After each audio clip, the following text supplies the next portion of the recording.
Stop வந்துருச்சா? வந்துருச்சு, இறங்குங்க.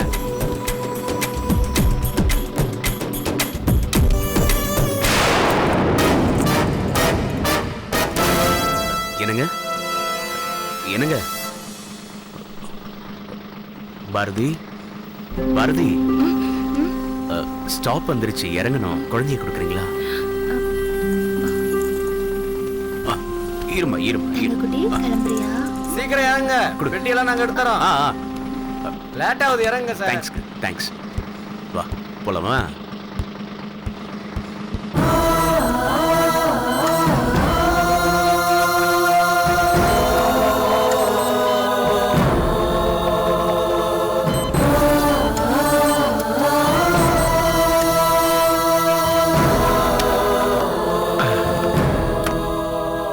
அந்த அம்மா எப்படி இருக்காங்க டாக்டர்? போயிச்சுக்குவாங்களா?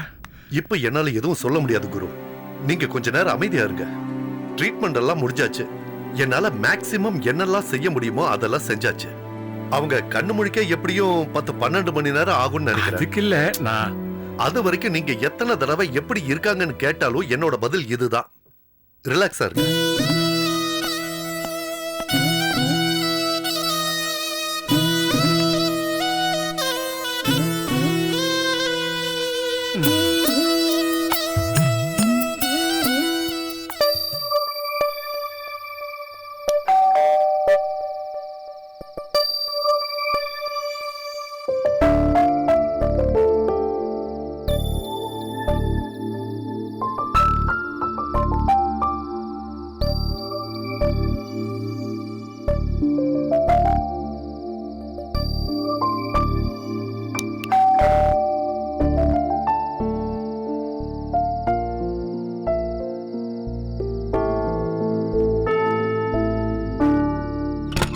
வாங்கண்ணே,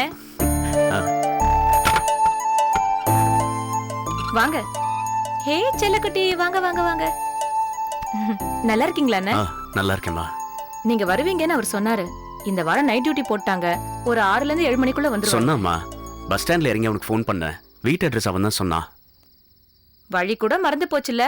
அடிக்கடி வந்து போயிட்டு இருந்தா தானே. எங்கம்மா வரணும்னு நினைச்சிட்டு இருக்கிறதா எங்க முடியுது? அப்பப்போ அடிக்கடி சுந்தருக்கு ஃபோன் போட்டு பேசுவேன். நீ நல்லா இருக்கியாமா? நல்லா இருக்கேண்ணே. உள்ள வாங்கண்ணே. வா உள்ள போலாம், வா.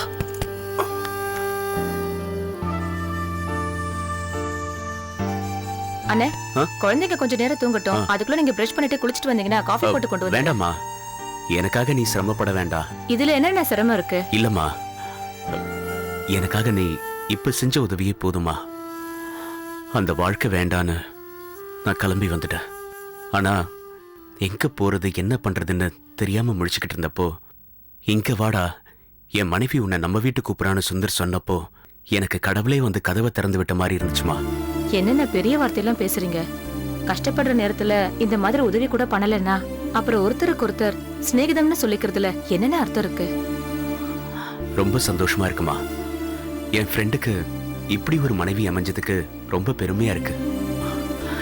ஏமா, நாம மிஞ்சி போனா ஒரு 4-5 தடவை பார்த்துருப்போமா? ஆமா, சுந்தர் கேரளாக்கு டிரான்ஸ்ஃபர் ஆகி வந்ததுக்கு அப்புறம் நான் ஒரு தடவை தான் வந்தேன். அதுக்கப்புறம் சந்திச்சுக்கவே இல்லை. நான் இங்க வந்து ஒரு 3 வருஷம் இருக்காது. 4 வருஷம் ஆயிடுச்சு சேட்டா. சேட்டன் தான் மலையாளத்துல அண்ணனாமா? ஆமாண்ணே. ஏமா, சுந்தர் மலையாளம் கத்துக்கிட்டானா? இல்லண்ணே, ஆனா பேசினா புரிஞ்சு பாரு. ஓ, நான் இந்த காய்கறிக்காரங்க அக்கம் பக்கத்துல பேசி நல்லாவே கத்துக்கிட்டேன். உங்களுக்கு என்னம்மா, பொம்பளைங்க எது வேணாலும் சீக்கிரமா கத்துப்பீங்க. அப்படி சொல்ல முடியாதுண்ணே. யாருக்கு அவசியமோ அவங்க சீக்கிரம் கத்துப்பாங்க. ஒரு கட்டாயம் தானே எல்லாத்தையும் தீர்மானிக்குது.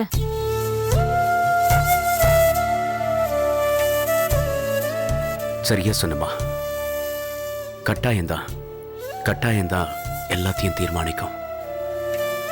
இல்லனா நான் இங்க வந்திருப்பேனா? அதே நினைச்சிட்டு இருக்காதீங்கண்ணே. அவர் என்கிட்ட உங்க விஷயம் எல்லாத்தையும் சொன்னாரு. ஒவ்வொருத்தருக்கும் ஒவ்வொரு கஷ்டம். யாரு முழு சந்தோஷமா வாழ்றாங்க? அதெல்லாம் தூக்கி போட்டுட்டு ஆக வேண்டியதை பாருங்கண்ணே. சரிண்ணே, நான் போய் காஃபி எடுத்துட்டு வந்துடுறேன். நீங்க போங்க.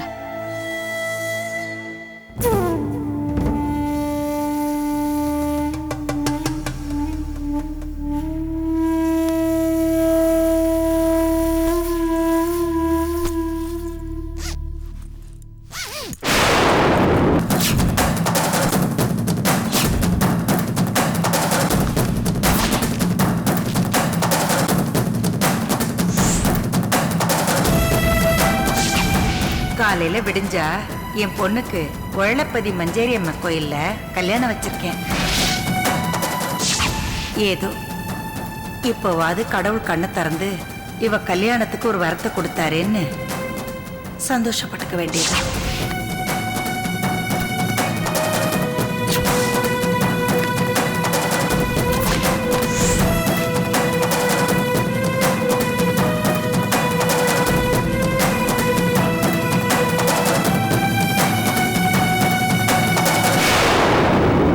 விஜய் விஜய் அண்ணே, அம்மா ஒரு பெரிய தப்பு நடந்து போச்சுமா.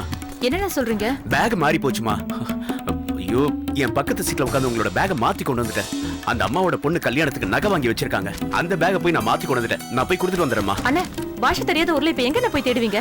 ஒரு நான் 1/2 முக்கால் அவர் இருங்கண்ணே. அவர் வந்தது கூட்டிட்டு இல்லம்மா, போங்க. பத்திரிகையில அட்ரஸ் இருக்கு. முகூர்த்தம் 8 மணிக்காம். நான் சரியான நேரத்துக்கு போலனா அந்த குடும்பத்துல பிரச்சனை ஆனாலும் ஆயிடும். நீ குழந்தைங்களை பாத்துக்கோமா. நான் போய் கொடுத்துட்டு வந்துடுறேன். பாத்து பாத்து. சரிம்மா, சரி.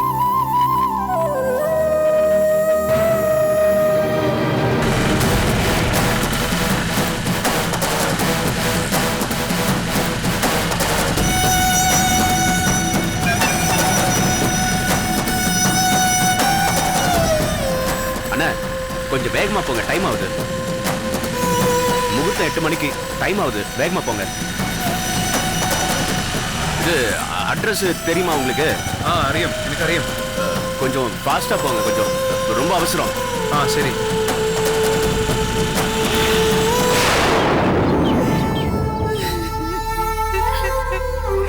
வேண்டாடி, மேல வைக்காத, மடியில வச்சுக்கன்னு படிச்சு படிச்சு சொன்னேனே. இப்படி ஆயிடுச்சு, நான் என்ன பண்ணுவேன்? எனக்கு ஒண்ணும் புரியலையே கடவுளே. பாருமா, 10 நிமிஷத்துல முகூர்த்தத்தை வச்சுக்கிட்டு இப்ப நகை தொலைஞ்சு போச்சுன்னு அழுது ஒப்பாரி வச்சா இங்க யாருமே நம்ப மாட்டாங்க. ஐயா, நான் போய் சொல்லலைங்க. என் பொண்ணு மேல சத்தியமா நகை தொலைஞ்சு போச்சுங்க. எந்த கடங்கார பையன் மாத்தி எடுத்துட்டு போனானோ தெரியலீங்க. ஈரோட்ல வீட்டை வித்த காசு எல்லாத்தையும் எடுத்துக்கிட்டு அப்படியே நகை கடைக்குதாங்க போனோம். நகை வாங்கிட்டு வர வழியில இப்படி ஆயிடுச்சுங்க ஐயா. என்ன நம்புங்க ஐயா, நம்புமா. சும்மா இந்த நீலி கண்ணீர் எல்லாம் வடிக்காதீங்க. ஐயோ, நீலி கண்ணீர் இல்லைங்க, உண்மைதாங்க சொல்றேன். சரிம்மா, நாங்க நம்புறோம். அதுக்காக எங்களை என்ன பண்ண சொல்றீங்க? காணாம போன நகை கிடைக்கிற வரைக்கும் கல்யாணத்தை தள்ளி வச்சுக்கிறோமா?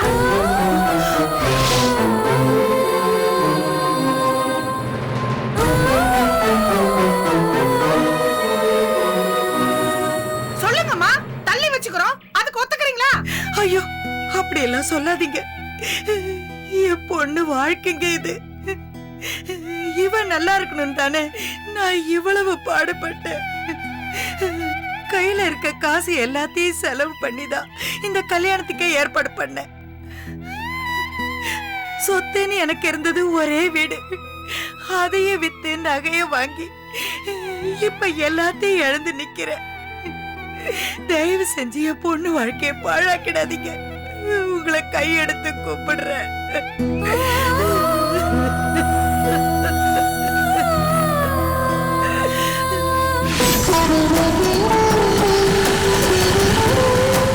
கொஞ்சம் ஃபாஸ்டா போங்க ப்ளீஸ், கொஞ்சம் ஃபாஸ்டா போங்க.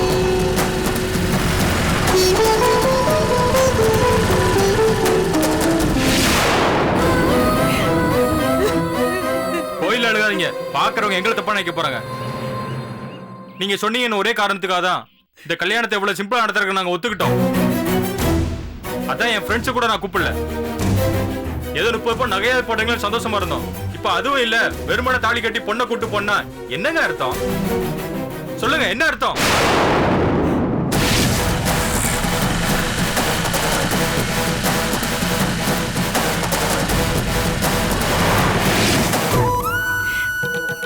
இதோ பாருங்க, நாங்க ஒண்ணும் அப்படி வக்கத்து போறவங்க இல்ல. என் புள்ள கவர்மெண்ட் பஸ்ல கண்டக்டரா இருக்கான். நாங்க மனசு வச்சா 30 பவுன் நகை 3 லட்சம் ரொக்கத்தோட ஜாம் ஜாம்னு கல்யாணம் பண்ணிக்க ஊர்ல 100 பொண்ணுங்க ரெடியா இருக்காங்க.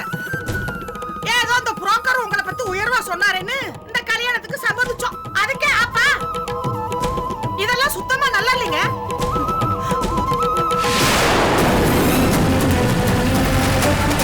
அண்ணா, கொஞ்சம் ஃபாஸ்டா போங்க ப்ளீஸ். ஏப்பா கல்யாணம் பொண்ண, உங்ககிட்ட இத்தனை தடவை சொல்லியிருக்கேன். உனக்காவது பொறுப்பு வேண்டாம்? ஏற்கனவே உனக்கு கல்யாணம் வரைக்கும் வந்து 2 பேருக்கு அது தெரிஞ்சு இவங்க கல்யாணத்துக்கு ஒத்துக்கிட்டதே பெரிய விஷயம். நீங்க சொன்னதையாவது செய்யுங்கன்னு படிச்சு சொன்னேனே. தப்பு தாங்கய்யா, நீங்க சொன்னீங்க, அத நான் இல்லைன்னு சொல்லல. ஆனா எங்க நிலைமை இப்படி ஆயிடுச்சு. அந்த கட்டையில போறவன் நல்லாவே இருக்க மாட்டான், அவன் நாசமா போயிடுவான். நாசமா போயிடுவான். ஐயோ, என் வயிறு எரியுது. அது வெறும் நகை இல்லையா, பொண்ணோட வாழ்க்கைன்னு எனக்கு தெரியும்.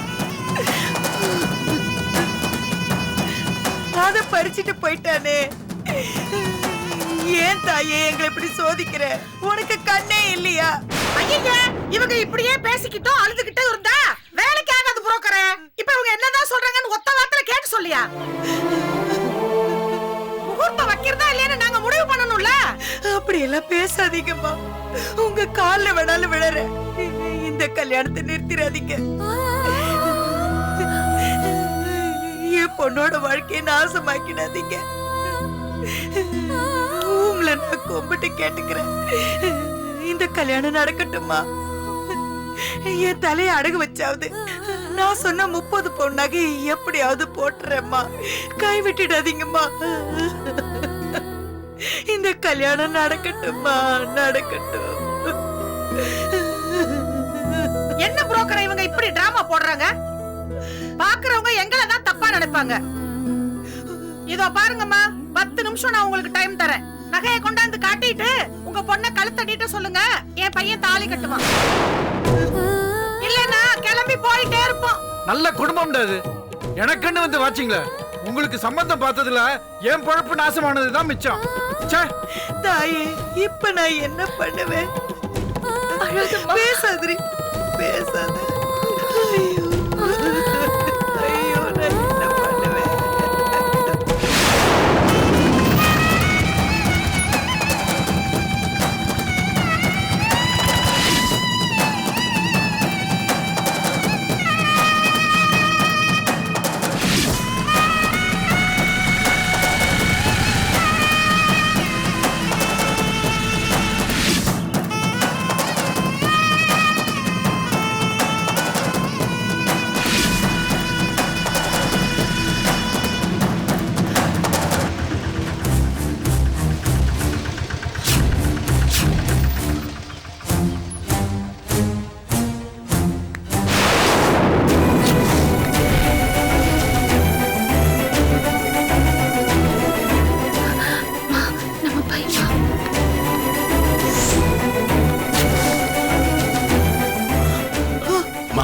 என்ன மன்னிச்சிருங்கம்மா, உங்க பேக மாத்தி எடுத்துட்டு போயிட்டேன். இருட்டுல உங்க பேக்குக்கும் என் பேக்குக்கும் வித்தியாசம் தெரியாம போயிருச்சு. கடவுளே, நீங்க மட்டும் இப்ப வரலன்னா என் பொண்ணோட வாழ்க்கையே நாசமாயிருக்குப்பா. தெய்வம் மாதிரி வந்து காப்பாத்திட்டீங்க. அதெல்லாம் பரவாயில்லம்மா, முதல்ல எல்லாம் இருக்கான்னு பாத்துக்கோங்க.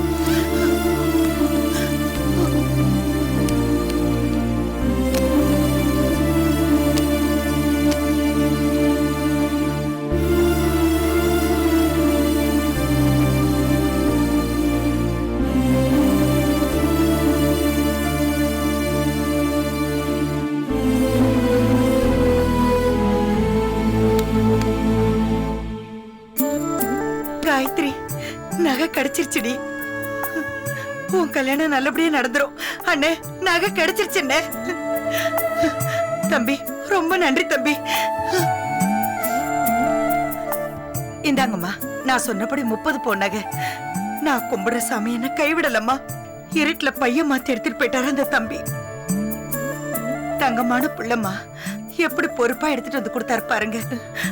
முகூர்த்தம் தள்ளி போயிடுப்போது. இந்தாங்க.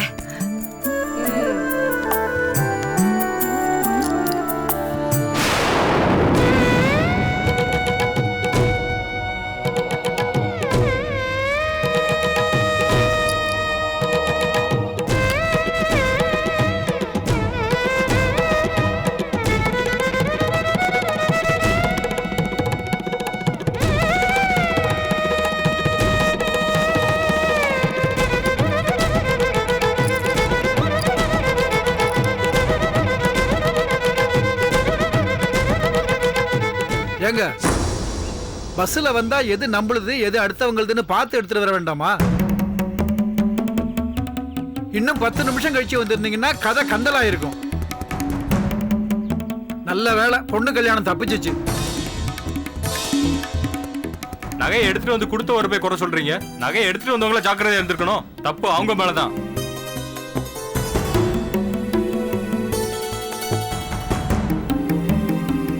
தப்புதாங்க, எங்க மேல தப்புதான்.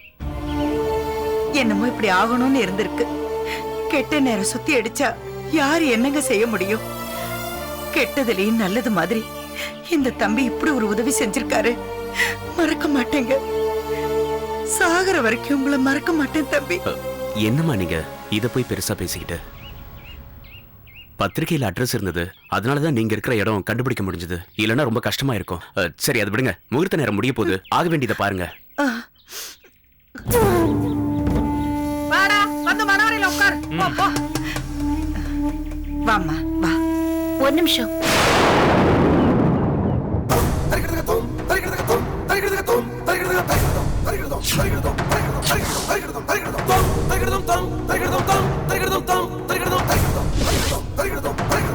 Hey!